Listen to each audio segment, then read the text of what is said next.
नमस्कार, grand news network में आप सभी का स्वागत है और बुलेटिन की खास खबरों के साथ मैं हूं आपके साथ पुरुषोत्तम दुबे। चलिए अब नजर डाल लेते हैं आज के बुलेटिन की खास खबरों की ओर। खबरों का सिलसिला शुरू करें उससे पहले एक नजर आज की सुर्खियों पर।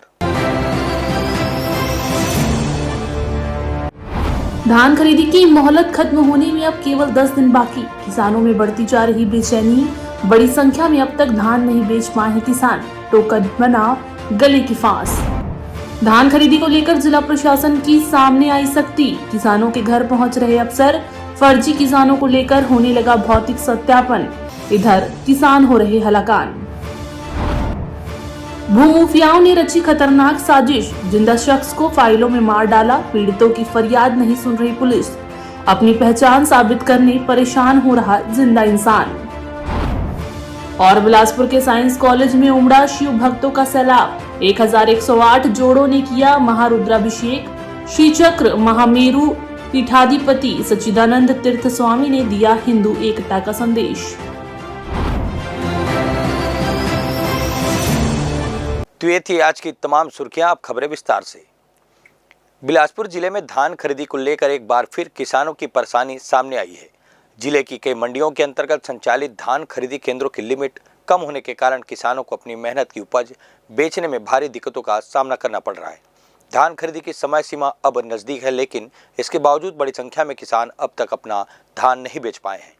ग्रामीण इलाकों से आए किसानों का कहना है कि खरीदी केंद्रों में निर्धारित लिमिट पूरी हो जाने के कारण उनके टोकन नहीं कट पा रहे हैं। सुबह से लेकर शाम तक किसान खरीदी केंद्रों के चक्कर लगा रहे हैं, लेकिन बिना धान बेचे ही उन्हें घर लौटना पड़ रहा है। इससे किसानों में नाराजगी बढ़ती जा रही है और वे समय रहते समाधान की मांग कर रहे हैं। किसानों का कहना है कि यदि लिमिट नहीं बढ़ाई गई तो तय समय में धान खरीदी पूरा होना मुश्किल हो जाएगा। वहीं धान बेचने में हो रही देरी से किसानों को आर्थिक परेशानियों का भी सामना करना पड़ रहा है। जिला खाद्य अधिकारी अमृत कुजूर का कहना है कि जिन समितियों में किसानों को समस्या हो रही है वहां स्थिति का आकलन कर लिमिट बढ़ाने की कार्यवाही की जा रही है। जिन किसानों का धान उचित है उन्हें प्राथमिकता दी जाएगी। जिला सहकारी केंद्रीय बैंक शाखा बेलतरा के सहकारी समिति उजभट्टी हमारे यहाँ ऑनलाइन 30 तारीख तक के टोकन कट चुके हैं।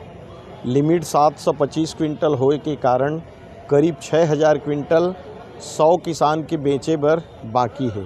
तो हम कलेक्टर महोदय से शासन से ये मांग करत हन कि एला 1500 क्विंटल प्रतिदिन के हिसाब से और सोसाइटी से टोकन काटे जाए, जेकर से हमार सब किसान के धान विक्रय हो सके।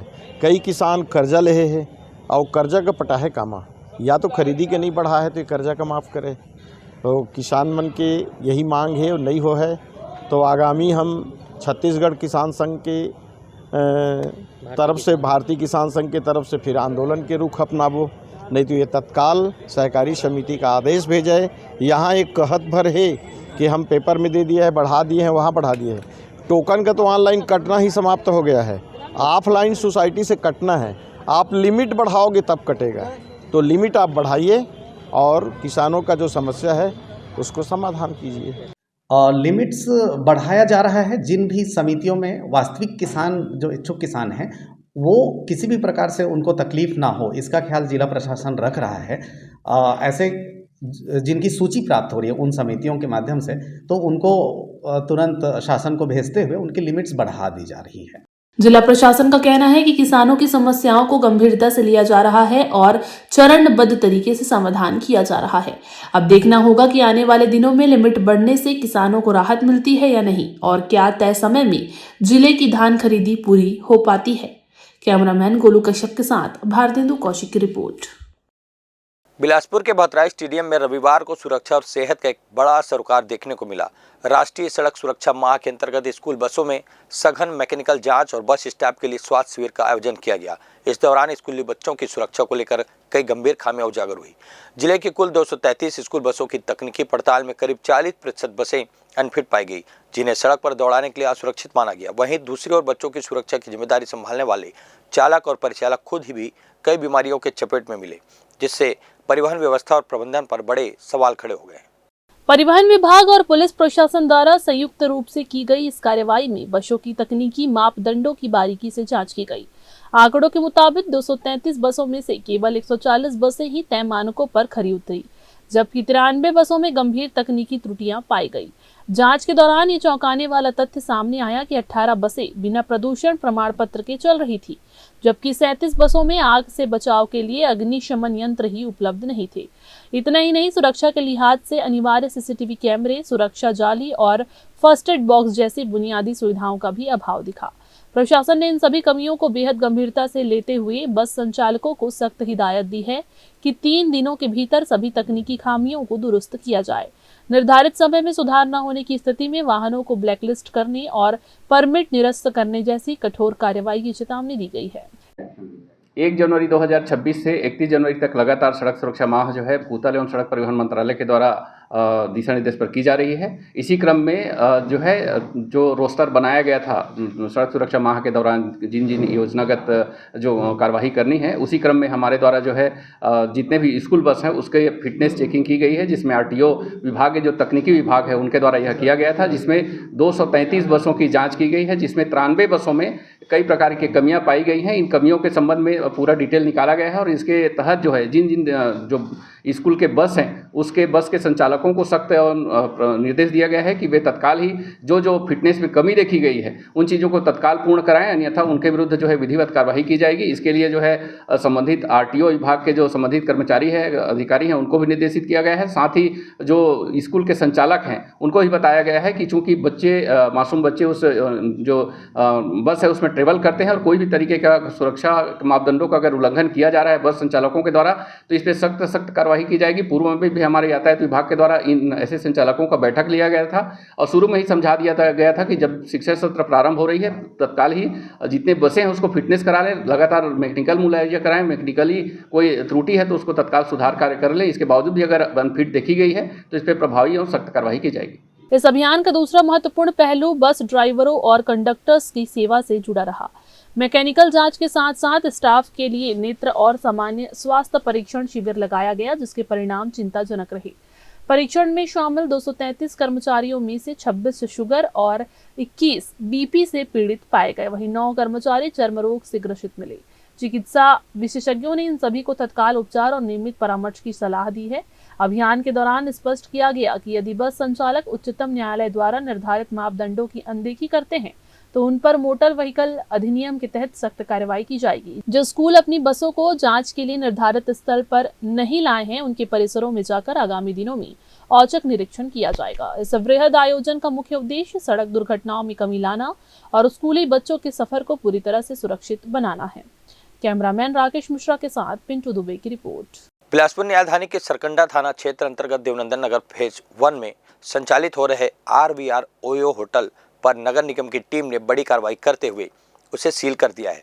पिछले लंबे समय से इस होटल में अवैध और संदिग्ध गतिविधियां संचालित होने की शिकायतें सामने आ रही थी, जिससे कॉलोनी के निवासी बेहद परेशान थे। निवासियों ने एकजुट होकर इसकी लिखित शिकायत नगर निगम कार्यालय में दर्ज कराई, जिसमें आरोप लगाया गया था कि होटल के भीतर अनैतिक कार्यों को बढ़ावा दिया जा रहा है, जिससे क्षेत्र का माहौल दूषित हो रहा है। प्राप्त शिकायतों की गंभीरता को लेते हुए नगर निगम प्रशासन ने होटल संचालक को नोटिस जारी कर इस संबंध में स्पष्टीकरण मांगा था, लेकिन संचालक ने निर्धारित समय सीमा के भीतर सही उचित जवाब देना नहीं समझा। संचालक की इस लापरवाही और नियम विरुद्ध कार्य प्रणाली को देखते हुए निगम की टीम ने कड़ा रुख अख्तियार किया और मौके पर पहुंचकर होटल को पूरी तरह से सील कर दिया है। ये वहाँ से कंप्लेन था, लिखित में शिकायत था, जिसको नगर निगम के संज्ञान में जब आया तो नोटिस देकर उसको सील करने की कार्रवाई। उन्होंने कोई जवाब नहीं दिया और RVR करके होटल है, वहाँ कुछ गलत गतिविधियाँ के बारे में लोगों ने जानकारी दी थी, जिसको आज नगर निगम भवन शाखा और अतिक्रमण शाखा के द्वारा उसको सील कर दिया। अब वक्त हो चला एक छोटा सा ब्रेक लेने का, तब तक आप बने रहिए ग्रैंड न्यूज पर। जया प्राइवेट ITI NCVT से मान्यता प्राप्त एंड ISO सर्टिफाइड 10वीं पास विद्यार्थियों के लिए 2 year electrician course, OPA 1 year course, computer operating and programming assistant course, best classroom facility, admissions open. Jaya private ITI, Riverview colony, Koni, Bilaspur, Chhattisgarh. Break के बाद आप सभी का स्वागत है। समर्थन मूल्य पर धान खरीदी को लेकर जिला प्रशासन अब पूरी तरह सख्त हो गया है। असली किसानों को उनका हक मिले और धान खरीदी में किसी भी तरह की गड़बड़ी न हो, इसके लिए प्रशासन ने एक बड़ा और अहम फैसला लिया है। अब अफसर दफ्तरों में नहीं बैठेंगे बल्कि सीधे किसानों के घर पहुंचकर सच्चाई की जांच करेंगे।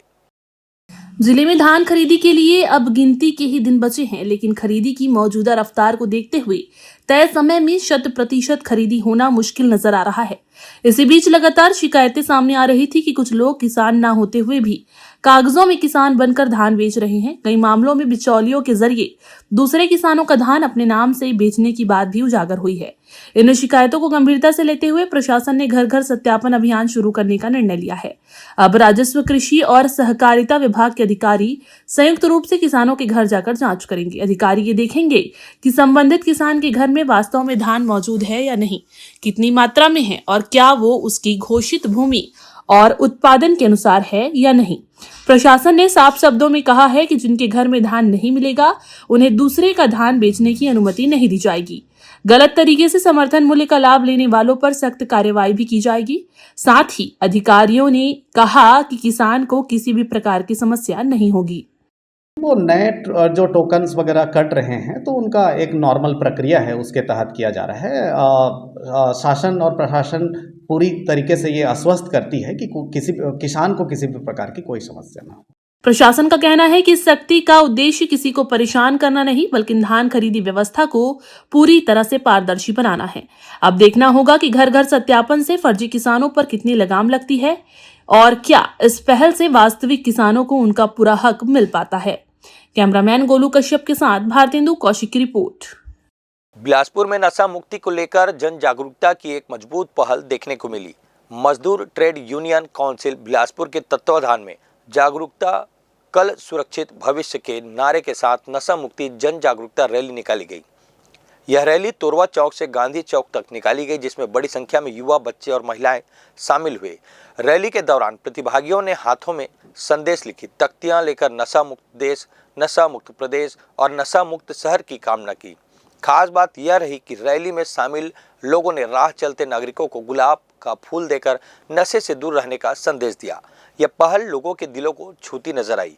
कार्यक्रम में वक्ताओं ने कहा कि नशा मुक्ति किसी भी एक व्यक्ति की जिम्मेदारी नहीं बल्कि पूरे समाज की सामूहिक जिम्मेदारी है। यदि समाज मिलकर प्रयास करे तो निश्चित ही स्वास्थ्य और खुशहाल समाज का निर्माण संभव हो पाएगा। युवाओं से विशेष रूप से अपील की गई कि वे नशे से दूर रहकर अपने भविष्य को सुरक्षित बनाएं। रैली के अंत में सभी प्रतिभागियों ने नशा मुक्त समाज बनाने का संकल्प लिया और यह संदेश दिया कि जागरूकता ही नशे के खिलाफ सबसे बड़ा हथियार है। इन जन जागरूकता अभियान से शहरवासियों को नशे से मुक्त और दुष्प्रभावों के प्रति सोचने पर मजबूर किया गया और एक सकारात्मक संदेश भी इसके साथ साथ दिया गया। आज का रैली नशा मुक्ति को लेकर है। नशा मुक्ति अभियान रैली के तहत आज तोरवा चौक से रैली हमने प्रारंभ किया है। यह एक समाज के लिए प्रेम भरा संदेश है कि नशे से दूर रहें, सुरक्षित रहें, स्वस्थ रहें और नशे के खिलाफ जो हम आंदोलन छेड़ रहे हैं उसमें सभी समाज के लोग भागीदारी बने, क्योंकि यह एक व्यक्तिगत पहल के तहत मुमकिन नहीं है। सभी समाज के लोगों को एक साथ आगे आना पड़ेगा, उससे हम स्वस्थ और खुशहाल समाज बना सकते हैं। इसमें सभी का योगदान बहुत ज़रूरी और बहुत महत्वपूर्ण है। न्यायधानी बिलासपुर सहित आसपास के इलाकों में ठंड का असर लगातार बना हुआ है। पिछले 1.5 महीने से उत्तर से आ रही बर्फीली हवाओं के कारण लोगों को कड़ाके की ठंड का सामना करना पड़ रहा है। हालात ऐसे कि दोपहर की तेज धूप भी ठंड के आगे बेअसर साबित हो रही है, जबकि शाम में और रात में समय ठिठुरन ज्यादा बढ़ जा रही है। मौसम विभाग के अनुसार अगले 1-2 दिनों तक ठंड का तेवर ऐसे ही बना रहेगा। न्यूनतम तापमान में फिलहाल कोई बड़ा बदलाव नहीं होने की संभावना है। इसके बाद अगले 3 दिनों में तापमान में 1 से 2 डिग्री तक हल्की गिरावट आ सकती है। हालांकि राहत की खबर यह है कि इसके बाद न्यूनतम तापमान में करीब 3 डिग्री सेल्सियस तक बढ़ोतरी होने के आसार हैं। उत्तरी और मध्य छत्तीसगढ़ में बीते पखवाड़े से बर्फीली हवाओं का असर ज्यादा देखा जा रहा है। हवा के कारण दिन और रात दोनों समय सर्दी महसूस हो रही है। प्रदेश में मौसम शुष्क बना हुआ है, जिससे ठंड और ज्यादा असर दिख रहा है। 18 जनवरी को बिलासपुर का न्यूनतम तापमान 10.6 डिग्री सेल्सियस दर्ज किया गया, जो सामान्य से 3 डिग्री कम रहा। वहीं प्रदेश में सबसे कम तापमान 5.6 डिग्री सेल्सियस अंबिकापुर में रिकॉर्ड किया गया। मौसम विभाग के अनुसार पश्चिमी विक्षोभ के प्रभाव से अभी ठंड बनी रहेगी, लेकिन कुछ दिनों बाद लोगों को ठंड से राहत मिलने की उम्मीद है। वक्त हो चला है एक छोटा सा ब्रेक लेने का, तब तक आप बने रहिए ग्रैंड न्यूज पर। जय प्राइवेट ITI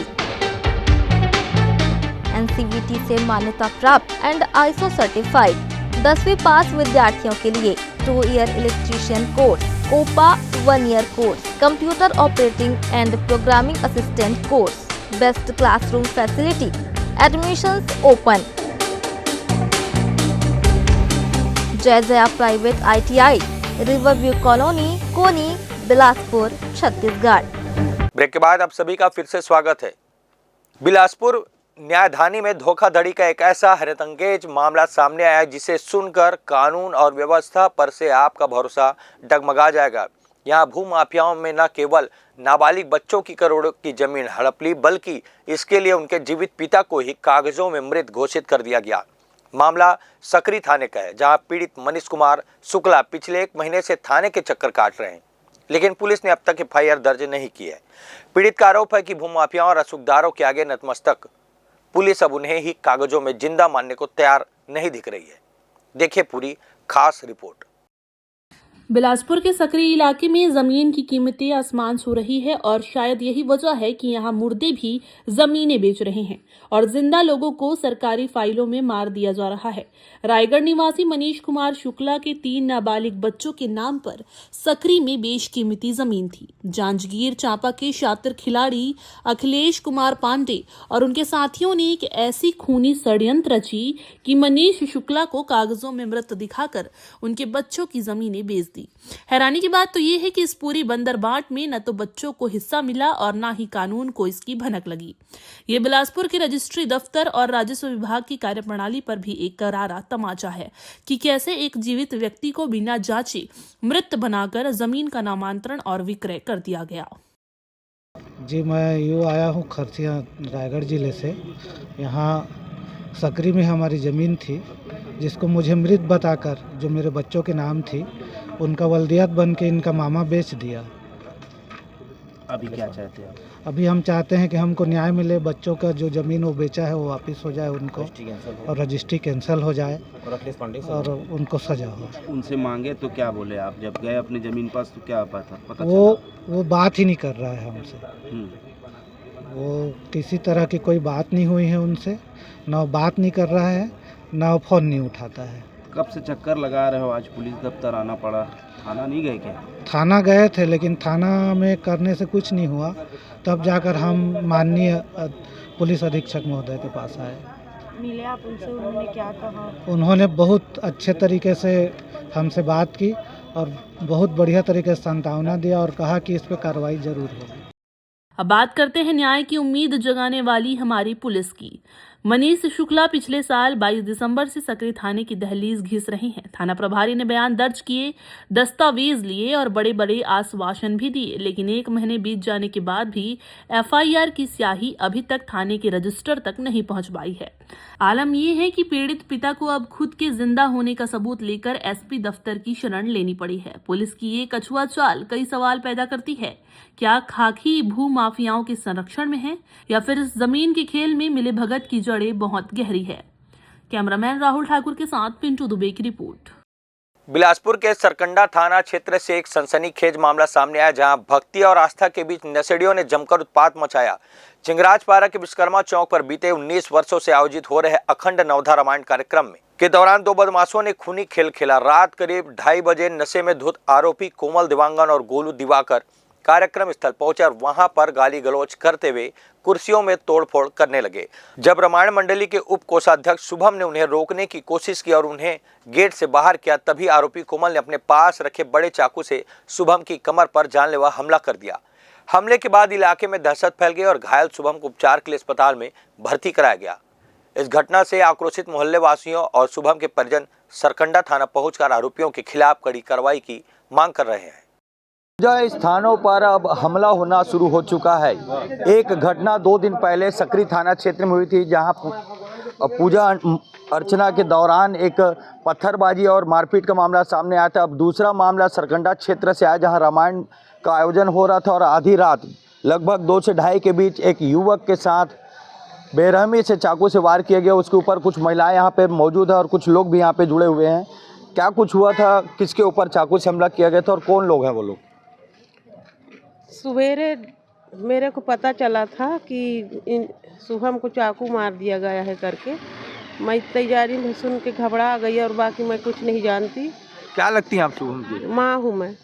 बस उतना ही जानकारी मिला? हाँ, आपको? सुबह सुबह बताया कि इनके शुभम को चाकू लग गया है और रात में वहाँ उसका यानी कि नवधा रामायण चल रहा था तो वहीं रहता रहा रात में। सब ये कौन लोग हैं? ये बदमाश प्रवृत्ति के लोग हैं? कौन है ये लोग जो जिन्होंने ऐसा किया? ये इन लोग बदमाश है सर। लोग बाहर से आते हैं और वहाँ पे गुंडागर्दी करते हैं और लड़के लोग बोलते हैं तो मारपीट करते हैं। तो हमारे लड़के लोग रहते हैं वहाँ पे, तो रात में आके लड़ाई झगड़ा किए हैं, कुर्सी उसी को पटके हैं और उसके बाद में फिर हमारे लड़के लोग नशेड़ी भी हैं क्या? हाँ, नशेड़ी हैं उन लोग। मतलब बताया जा रहा है कि जो आरोपी युवक हैं वो नशेड़ी हैं और 2 लोग आए हुए थे रात में रामायण कार्यक्रम के दौरान और उत्पात भी मचाया, बाहर समिति के द्वारा किया गया था। आपको भी कुछ जानकारी होगी, बताएंगे क्या कुछ है? मैं पकड़ा हूँ, आप बता दीजिए। मैं नवधा रामायण समिति का ही मेंबर हूँ और मेरे को सुबह पता चला कि कुछ असामाजिक तत्व आकर यहाँ पे लड़ाई वगैरह किए हैं और हमारे जो शुभम हैं हमारे समिति के एक व्यवस्थापक है जिनका समय रात में सेवा रहता है, रात में जागरण रहता है, तो वो असामाजिक तत्व आके उनसे गलत व्यवहार किया, गाली गलौज किया और गाली गलौज के दौरान चाकू से उनको वार कर दिया गया और जिससे वो उसका हालत अभी गंभीर है। और पूरे मोहल्ले वासी, पूरे समिति के लोग यहाँ पे आए हुए हैं हम लोग कि यहाँ सरकंडा थाना में इसकी अर्जी लगाने की उनको कड़ी से कड़ी कार्रवाई की जाए, जिससे हमें कुछ राहत मिल सके और हम भगवान की जो कीर्तन गुणगान है वो अच्छे से हम कर सके। कीर्तन भजन का बता देता हूँ आपको। दूसरा मामला है सकरी में श्रीमद् भागवत गीता का आयोजन हो रहा था, इस दौरान भी ये घटना हुई थी। और अब दूसरी विश्वकर्मा चौक सरकंडा क्षेत्र में हुआ, जहाँ पर एक युवक को गंभीर और बुरी तरह से चाकू से वार किया गया और उसको घायल कर दिया गया। क्या कुछ कहना, ये जो लोग हैं ये आदतन नशेड़ी भी बताया जा रहा है और ये आए दिन उत्पात भी मचाते हैं, तो क्या आपके क्षेत्र में लगातार इस तरह की वारदात हो रही है? लगातार इस टाइप की वारदात होती आ रही है और ये बड़ा ही दुखद टाइप का घटना था कि एक मानस यज्ञ चल रहा है, वहाँ पर एक वो समिति का भी सदस्य था और काफ़ी जवाबदेही सदस्य था।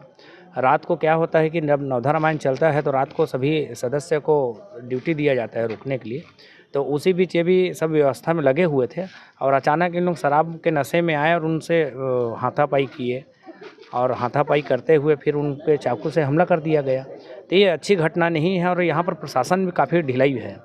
आए दिन नशेड़ियों का वहाँ पर अड्डा रहता है और इस टाइप की घटना परस्पर होते ही रहता है। कितने समय से आप लोग रामायण का आयोजन करते आ रहे हैं? आज 19 वर्ष हो गया है। 19 साल में पहली घटना है? 19 वर्ष में वैसे छोटी मोटी घटना होती रहती है, लेकिन ये बड़ी घटना पहली बार है।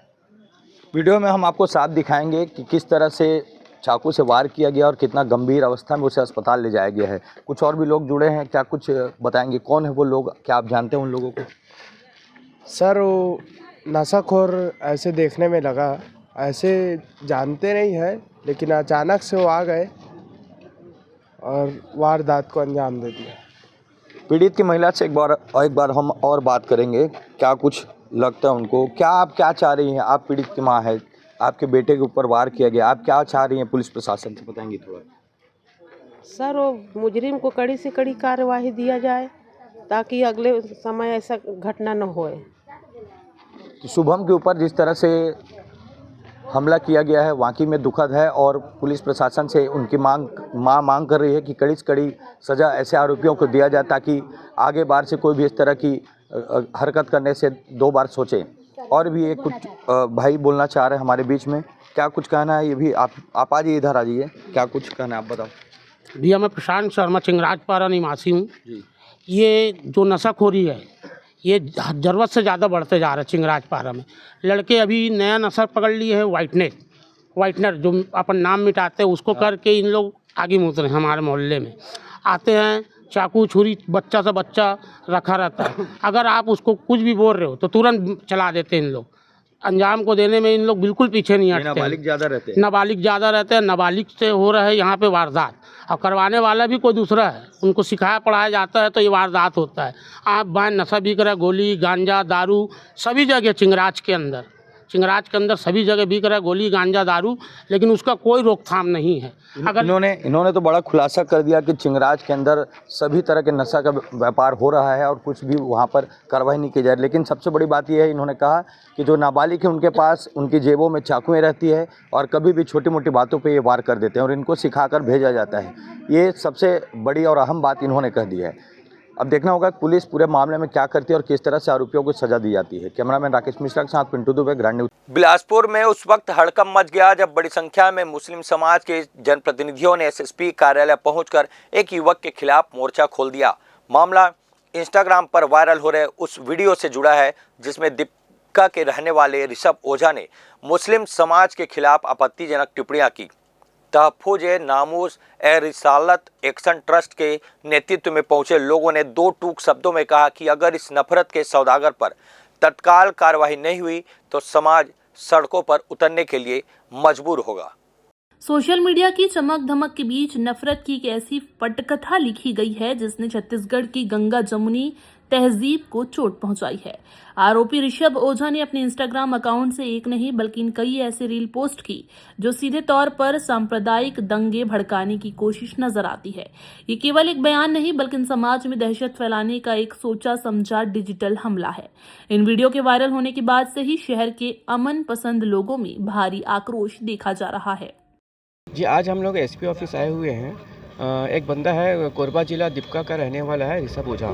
वो सोशल मीडिया में एक वीडियो पोस्ट किया हुआ है, काफ़ी कुछ दिनों से चल रहा है कि उसने मुसलमानों को कैसे मारना है, मुसलमानों को तेजाब से मारना है, टंकी में डुबाकर मारना है, एसिड फेंकना है, इस तरीके से उसने पोस्ट किया हुआ है, जो कि ये गलत है। किसी भी समुदाय को टारगेट करना सही नहीं है। और ऐसे जो सोशल मीडिया पे इस तरीके से जो अभद्र टिप्पणी करते हैं तो इस पे हम कानूनी कार्रवाई की मांग करने के लिए एसपी ऑफिस आज आए हुए हम लोगों ने, क्योंकि साइबर सेल की इतनी बड़ी टीम बैठी हुई है यहाँ। तो सोशल मीडिया में ऐसे जो निठल्ले और जो बेकार जो लोग हैं गलत पोस्ट कर हमारे शहर की शांति को भंग करते हैं। हम आपस हिंदू और मुस्लिम भाइयों में लड़वाने की कोशिश करते हैं। तो पुलिस प्रशासन से हम यही मांग करते हैं कानूनी कार्रवाई की जाए और जितनी भी सोशल मीडिया में हैं साइबर सेल की टीम जब बैठी हुई है तो वो कम से कम उसमें एक्टिव रहे, ताकि हमको यहाँ तक आकर कोई आवेदन देना ना पड़े। अगर पुलिस प्रशासन अगर एक्टिव रहेगी सोशल मीडिया के जरिए और कार्रवाई करेगी तो हमको यहाँ आने की ज़रूरत नहीं पड़ेगा। इस वीडियो के वायरल होने के बाद अब तहफ़्फ़ुज़-ए-नामूस-ए-रिसालत एक्शन ट्रस्ट के प्रतिनिधिमंडल सीधे एसएसपी कार्यालय पहुंच गए। यहां उन्होंने पुलिस के वरिष्ठ अधिकारियों को ज्ञापन सौंपते हुए आरोपी ऋषभ ओझा की लोकेशन ट्रेस कर उसे फौरन गिरफ्तार करने की मांग की है। ट्रस्ट ने पुलिस को डिजिटल साक्ष्य और मेटाडेटा भी उपलब्ध कराया है। जी हां, आपको बता दें ताकि आरोपी मुकर ना सके। सवाल यह है कि कानून के राज में एक युवक इतना बेखौफ कैसे हो गया कि वो किसी भी समुदाय के नरसंहार की सलाह देने लगा। अब न्यायधानी की पुलिस की सक्रियता पर सबकी नजरें टिकी हुई है कि वे इस नफरत की आग को ठंडा करने के लिए क्या कदम उठाते हैं। कैमरामैन राकेश मिश्रा के साथ पिंटू दुबे की रिपोर्ट। इधर मुंगेली जिले के जरहा गांव थाना प्रभारी नंदलाल पैकरा की राजस्थान में एक दर्दनाक सड़क हादसे से मौत हो गई। मिली जानकारी के अनुसार थाना प्रभारी पैकरा एक गुम इंसान की पतासाजी के लिए पुलिस टीम के साथ राजस्थान जा रहे थे। तभी बीच रास्ते में उनकी गाड़ी भीषण दुर्घटना की शिकार हो गई। इस दुखद घटना में टीआई नंदलाल पैकरा ने मौके पर ही दम तोड़ दिया। एक जाबाज अधिकारी की इस तरह अचानक मौत की खबर मिलते ही मुंगेली सहित पूरे छत्तीसगढ़ पुलिस विभाग में शोक की लहर दौड़ गई है। वक्त हो चला एक छोटा सा ब्रेक लेने का, तब तक आप बने रहिए ग्रैंड न्यूज पर। जय प्राइवेट ITI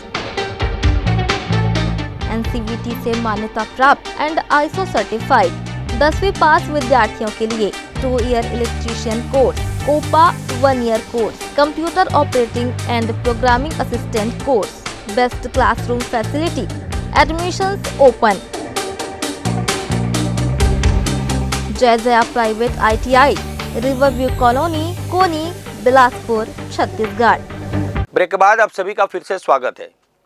न्यायधानी बिलासपुर का साइंस कॉलेज मैदान रविवार को शिवमय हो गया। देवातिदेव महादेव की असीम अनुकंपा और कल्याण की मंगल कामना के साथ रविवार को यहां भव्य सामूहिक महारुद्राभिषेक का अनुष्ठान संपन्न हुआ।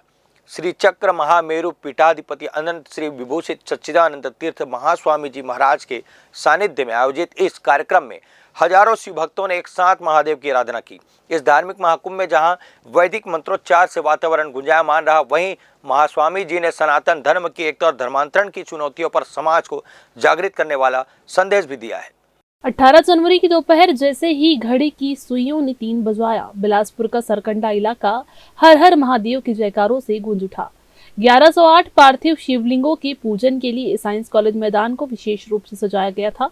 भगवान श्री राम के ननिहाल छत्तीसगढ़ की पावन धरा पर हुए इस विशाल आयोजन में श्रद्धालु सुख शांति और समृद्धि की कामना लेकर पहुंचे थे। सामूहिक रुद्राभिषेक के दौरान जब हजारों कंठों से एक साथ वैदिक मंत्रों का उच्चारण हुआ तो पूरा परिसर कैलाश की तरह प्रतीत होने लगा। महास्वामी सच्चिदानंद तीर्थ जी महाराज ने इस अवसर पर भक्तों को आशीर्वाद देते हुए ये कहा कि जिस तरह एक संतान के माता पिता एक होते हैं, वैसे ही धर्म भी एक ही होता है। उन्होंने कड़े शब्दों में धर्मांतरण को रोकने की अपील करते हुए कहा कि वर्ण व्यवस्था से पहले हम सभी हिंदू हैं और आज के समय में हमारा एकजुट होना ही धर्म की सबसे बड़ी सेवा है।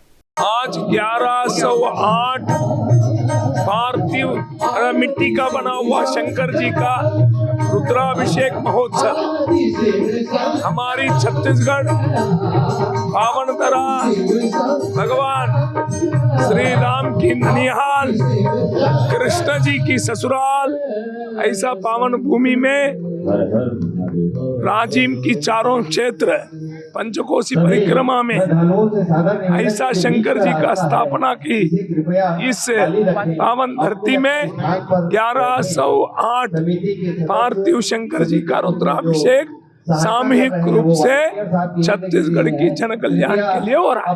हिंदू एकत्रित होना आवश्यक है। हम सब हिंदू है, बाद में वर्ण व्यवस्था है, ब्राह्मण क्षत्रिय वैश्य ये सब बाद में हुई, पहले हम हिंदू है। हम एक होना अति आवश्यक है। धर्मांतरण को रोकना चाहिए। व्यक्ति अपनी स्वधर्म से कभी भी हटना नहीं चाहिए। अनुष्ठान की पूर्णाहुति के समय भक्ति का जो दृश्य देखने को मिला, उसने श्रद्धा और उत्साह की पराकाष्ठा को छू लिया। पूजन की समाप्ति पर साइंस कॉलेज मैदान में भव्य आतिशबाजी का आयोजन किया गया। आसमान में सतरंगी रोशनी और पटाखों की गूंज ने पूरे माहौल को उत्सव की उमंग से भर दिया। श्रद्धा की इस बयार के बीच हुई आतिशबाजी ने न केवल शिव भक्तों का मन मोह लिया, बल्कि पूरे बिलासपुर शहर को ये संदेश दिया कि आस्था का ये दीप सदैव प्रज्वलित रहेगा। आयोजन समिति के सदस्यों ने सफल आयोजन के लिए सभी शिव भक्तों का आभार व्यक्त किया। वहीं श्रद्धालुओं ने भी इस दिव्य अनुभव को अपने जीवन का सबसे स्मरणीय क्षण बताया। कैमरामैन राकेश मिश्रा के साथ पिंटू दुबे की रिपोर्ट। धार्मिक आस्था से परिपूर्ण भारत देश में समय समय पर विभिन्न धार्मिक अनुष्ठानों के माध्यम से लोगों को धर्म, संस्कृति और अध्यात्म की मूल्यों से जोड़ने का प्रयास किया जाता है। इसी कड़ी में रेलवे कंस्ट्रक्शन कॉलोनी व्यापार विहार रोड में श्रीमद् भागवत कथा ज्ञान यज्ञ संगीतमय अनुष्ठान का भव्य आयोजन किया जा रहा है। इसी कड़ी में रेलवे कंस्ट्रक्शन कॉलोनी व्यापार विहार रोड में श्रीमद् भागवत कथा यज्ञ ज्ञान संगीतमय अनुष्ठान का भव्य आयोजन किया जा रहा है। इस आयोजन का उद्देश्य लोगों को भगवान श्री कृष्ण की लीलाओं, भक्ति और धर्म के मार्ग से जोड़ना है। श्रीमद् भागवत कथा का वाचन प्रसिद्ध कथावाचक पंडित बजरंग चौबे द्वारा किया जा रहा है, जो अपने ओजस्वी वाणी और संगीतमय कथा के साथ भक्तों को आध्यात्मिक रसपान भी करा रहे हैं। यह श्रीमद् भागवत कथा 19 जनवरी से 28 जनवरी तक चलेगी, जिसमें प्रतिदिन बड़ी संख्या में श्रद्धालु कथा श्रवण के लिए पहुंच रहे हैं। कथा के प्रथम दिन भव्य कलश यात्रा का आयोजन किया गया। कलश यात्रा कथा स्थल से प्रारंभ कर व्यापार विहार चौक, खुदीराम बोस चौक होते हुए पुनः कथा स्थल वापस पहुंचकर संपन्न हुई। इस यात्रा में सबसे बड़ी संख्याओं में महिलाओं ने सिर पर कलश धारण कर भाग लिया और पूरे श्रद्धा भाव से इस पुण्य कार्य की सहभागियां बनी। भजन कीर्तन और जयघोष से पूरा क्षेत्र भक्तिमय वातावरण में सरोबार हो गया। आयोजकों ने बताया कि यह श्रीमद् भागवत कथा का प्रथम वर्ष है। आने वाले समय में भी इसी तरह नियमित रूप से धार्मिक और आध्यात्मिक कार्यक्रमों का समायोजन कर समाज में धर्म और आस्था का संदेश फैलाया जाएगा। आयोजन को लेकर क्षेत्रवासियों में विशेष उत्साह और श्रद्धा का माहौल देखने को मिल रहा है। जय माता दी। ये अपना श्रीमद् भागवत कथा का प्रारंभ 19 जनवरी से 28 जनवरी तक है, जिसका आज कलश यात्रा का आगमन किए हैं। कहाँ पर होना है? ये अपना wireless colony 13/2 quarter number Hanuman मंदिर के पास। कथावाचक कहाँ से? कथावाचक अपना तागा वाले महाराज जी है, बजरंग चौबे जी है। से कलश यात्रा निकाला गया है जहां वायरलेस कॉलोनी है। हम रेलवे क्षेत्र में रहते हैं। यहाँ शीतला मंदिर से वापस होते हुए फिर वायरलेस निकाला जा रहा है। हम लोग हनुमान महिला समूह के महिलाएं हैं। हम लोग भागवत कथा में वाचक हम ले रहे हैं और कलश यात्रा पूरा रेलवे कॉलोनी में घूम रहे हैं और कलश पानी भर के फिर हम लोग फिर चलेंगे रेलवे कॉलोनी क्षेत्र की तरफ। बिलासपुर में बंगाली समाज की समृद्ध सांस्कृतिक परंपराओं को सहेजने और सामाजिक एकता को मजबूत करने के उद्देश्य से बंगाली समिति द्वारा भव्य पौष महोत्सव का आयोजन किया गया। यह आयोजन 18 जनवरी की शाम दुर्गा पंडाल मैदान हेमूनगर रेलवे परिक्षेत्र बिलासपुर में बड़े उत्साह और धूमधाम के साथ संपन्न हुआ। महोत्सव के तहत पौष मेला यानी आनंद मेला का आयोजन किया गया, जिसने पूरे क्षेत्र को सांस्कृतिक रंगों से भर दिया। पौष महोत्सव में पारंपरिक और आधुनिक संस्कृति का अनूठा संगम देखने को मिला। मेले में न सिर्फ बंगाली बल्कि देश के अलग अलग प्रदेशों के व्यंजनों के स्टॉल लगाए गए। इस बार कुल 25 स्टॉल लगाए गए, जहां तरह तरह की मिठाइयां, नमकीन और पारंपरिक पकवान लोगों को आकर्षित करते हुए नजर आए। खास बात यह रही कि मेले में उन व्यंजनों को भी प्रस्तुत किया गया जो समय के साथ साथ धीरे धीरे लुप्त होते जा रहे हैं, चाहे वे बंगाली हो, छत्तीसगढ़िया हो या सिंधी व्यंजन। पौष महीना पूरे भारत में विशेष महत्व रखता है। नई फसल के आने के बाद ये महीना आभार और उत्सव का प्रतीक माना जाता है। इस अवसर पर अलग अलग प्रदेशों की महिलाएं नए चावल से अनेक प्रकार के पकवान बनाकर प्रकृति और अन्नदाता को धन्यवाद देती है। इसी भावना को जीवंत करते हुए पौष महोत्सव में नई फसल से बने व्यंजनों की खास झलक देखने को मिली। यहाँ कल्याण समिति के सहयोग से हेमूनगर लेडीज़ क्लब की महिलाएं इस मेले का आयोजन कर रही है, जिसमें पौष महीने में आपको पता है पौष महीना नया अन्न निकलता है, तो पूरे भारत में ये विशेष महीना होता है जहाँ पर पूरे भारत में कश्मीर से कन्याकुमारी तक, गुजरात से असम, अरुणाचल तक सब जगह नए चावल से तरह तरह के पकवान बनाए जाते हैं। स्वाद सबका अलग होता है लेकिन मकसद सबका एक होता है, नए फसलों को धन्यवाद करना। हमारे यहाँ महिलाएं भी उसी क्रम को आगे बढ़ाते हुए जो लुप्त होती हुई व्यंजन है, चाहे वो बंगाली हो, छत्तीसगढ़ी हो, मराठी हो या तो सिंधी हो, जो लुप्त होती व्यंजन है, स्वाद है, उनको यहाँ पर सबके सामने प्रस्तुत किए हुए। हमारे बंगाली समाज के द्वारा पौष मेला का आयोजन किया जाता है, जो हर कोविड के पहले हम लोग किए थे। कोविड के बाद फिर से अभी ये पौष मेला चालू किए हैं और हम चाहते हैं कि समाज के हर लोग आए और अपनी भागीदारी इसमें करे, तो क्या होता है एक समाज की मित्रता भी बनी रहती है और आपस में हर समाज एक जगह एकत्र होकर भाईचारा का संदेश देते हैं। मेले के दौरान सांस्कृतिक कार्यक्रमों ने भी लोगों का मन मोह लिया। पारंपरिक गीत, संगीत, नृत्य और सामाजिक सहभागिता ने पूरे आयोजन को जीवंत बना दिया। बच्चों से लेकर बुजुर्गों तक हर वर्ग के लोग इस आयोजन में बढ़ चढ़ कर शामिल हुए। मेला घूमने आए लोगों ने बताया कि पिछले वर्ष की तुलना में इस बार आयोजन और भी भव्य और बेहतर रहा। खाने पीने के व्यंजनों की विविधता और सांस्कृतिक प्रस्तुतियों ने मेले की रौनक बढ़ा दी। बंगाली समिति के सदस्यों ने ये बताया कि इस आयोजन का मुख्य उद्देश्य सिर्फ मनोरंजन नहीं बल्कि विभिन्न संस्कृतियों को एक मंच पर लाकर सामाजिक एकता और भाईचारे को मजबूत करना है। बहुत दिनों बाद 2-3 सालों के बाद फिर से ये मेला हमारे कॉलोनी में लगा है और इसके पहले भी ये मेला हुआ था, इसी तरीके की रौनक थी। इस बार मेरे को लग रहा है उससे दुगना रौनक यहाँ बढ़ा हुआ है। स्टॉल भी काफ़ी ज़्यादा है और वैरायटी बहुत ज़्यादा है और सभी खाना बहुत टेस्टी है। सभी लोगों ने बहुत मेहनत किया है और हम लोग बहुत एंजॉय कर रहे हैं, क्योंकि हर तरीके का मीठा हो गया, तीखा हो गया, हर तरीके का खाना हमको यहाँ खाने के लिए मिल रहा है। तो हम लोग बहुत खुश हैं कि इस बार लेडीज़ ने बहुत मेहनत किया है। दुगना रौनक लेकर आया है, क्योंकि हम लोगों ने पिछले साल पार्टिसिपेट किया था, लेकिन देखा जाए तो उससे भी इस साल का ज़्यादा रौनक वाला है और हम लोगों ने बहुत एंजॉय किया। इस बार हम लोगों ने विजिट किया है, सब विजिटर बनकर आए हैं, बहुत एंजॉय किया। क्या उद्देश्य रहता है मेला का? क्या बस यही रहता है उद्देश्य कि जो भी प्रांत के जितने भी वैरायटी, जितने यहाँ के लोग हैं, यहाँ पर सिर्फ बंगाली ना हो के जितने भी प्रांत से लोगों के यहाँ पर है वो सब एक साथ आए इस मेले में क्या है और एकता को दिखाए, यूनिटी दिखाए। यही हमारा उद्देश्य है।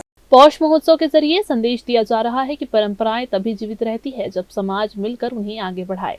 पौष महोत्सव न सिर्फ एक सांस्कृतिक उत्सव बना बल्कि ये सामाजिक सौहार्द, विविधता और एकता का भी प्रतीक बनकर सामने आया, जिसने बिलासपुर वासियों को एक यादगार शाम दी। कैमरामैन गोलू कश्यप के साथ भारतेंदु कौशिक की रिपोर्ट।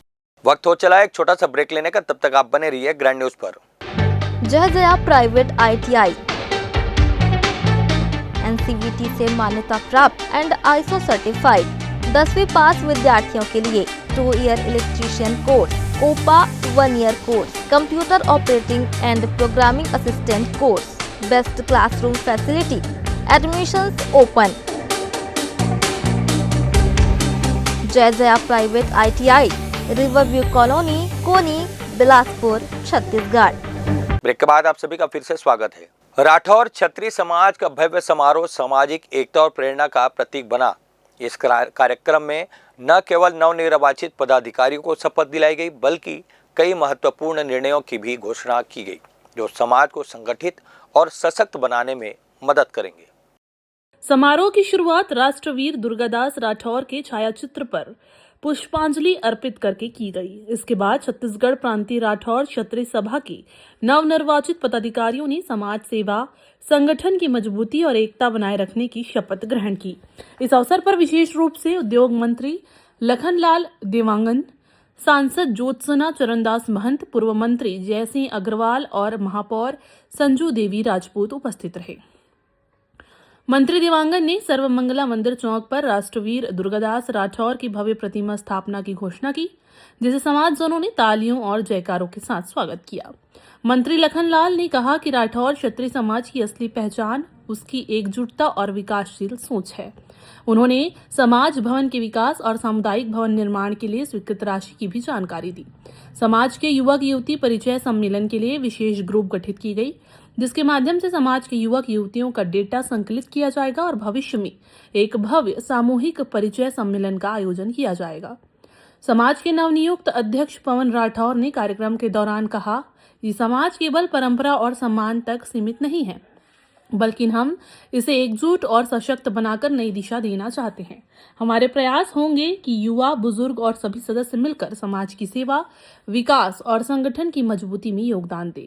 राष्ट्रवीर दुर्गादास राठौर की प्रतिमा स्थापना और युवक युवती परिचय सम्मेलन जैसी पहल समाज में नई ऊर्जा और प्रेरणा लाएगी। जो हमें समाज के लिए करना है, और आज हमारे समाज में मातृशक्ति में जो उत्साह है, युवाओं में जो उत्साह है, वो सारे कार्य हम लोग अवश्य पूर्ण करेंगे। विशेष योगदान रहा है जिसमें वैवाहिक युवक युवती का परिचय कार्यक्रम चल रहा है। आगे उस कार्यक्रम को हम आगे बढ़ाते हुए किसी मंच के माध्यम से, किसी सभागार के माध्यम से परिचय सम्मेलन का आयोजन करेंगे। समारोह में छत्तीसगढ़ प्रांतीय राठौर क्षत्रिय सभा के अध्यक्ष पवन राठौर, महामंत्री राजेंद्र राठौर, कोषाध्यक्ष ओकार राठौर, कार्यकारी अध्यक्ष नरेंद्र राठौर और राठौर क्षत्रिय समाज के अध्यक्ष संतोष राठौर को बधाई और शुभकामना दी गई। बिलासपुर, कोरबा, जांजगीर चांपा सहित पूरे संभाग से आए समाजजनों की उपस्थिति ने समाज की एकजुटता और संगठन की मजबूती को दर्शाया। कार्यक्रम के अंत में आयोजकों ने सभी अतिथियों